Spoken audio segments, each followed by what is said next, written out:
It's Unk Nephew, baby. I started stand-up years ago when Def Jam started, but I was super, super young. And then we made a lot of money, and the idea, like before Def Jam, black people were not at comedy clubs. You had Chris Rock, you Bill Cosby, and Eddie Murphy, whatever, but you couldn't go to Wiley's and see black people on stage. That just wasn't the thing.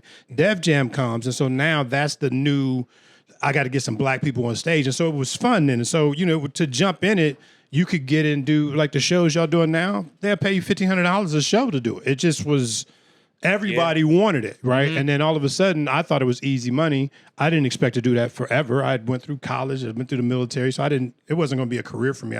Like now, you seem to have a focus on it. I didn't have that focus.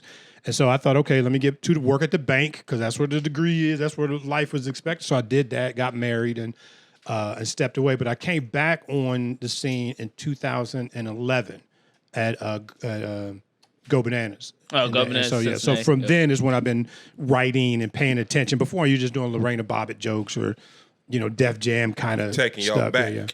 Yeah, for sure. Back in the 90s, right? Yeah, doing Barney jokes. It was a Joker. Mons Mabley and Joker, shit. No, Not that far. No, not that far back. No, Not that far back. Okay. It's not that old. This It's nigga not said that. Going back It's to- not that.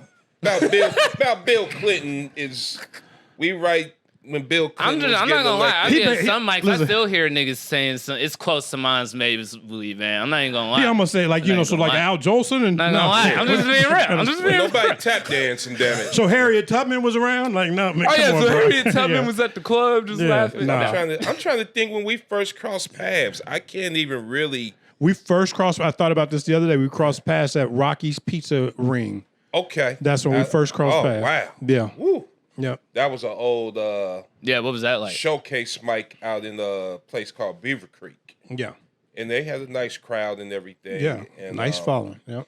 Yeah, they would kind of get us on and do our thing. But you go back, man, that's like a guy named Andrew Ford with like when I went to my first comedy show was at Wiley's. I wasn't even doing comedy then. And I was just like, that's why I know that about the average person, how they feel like I thought I was gonna get cracked on and everything. I Yeah, didn't want not trying to sit in the front. Yeah. Yeah, and I finally went in and I was like, oh man, this shit cool. It ain't as hell. bad. Yeah, it's not It was bad. fun. I still didn't want to do no comedy back then, but just it was Sunday nights in Dayton was like black comedy night. And, So Wiley's was having a urban night. oh man, Wiley's was the spot. Yeah. That was it. That was the place. It's Unk Nephew. Unk Nephew. You know.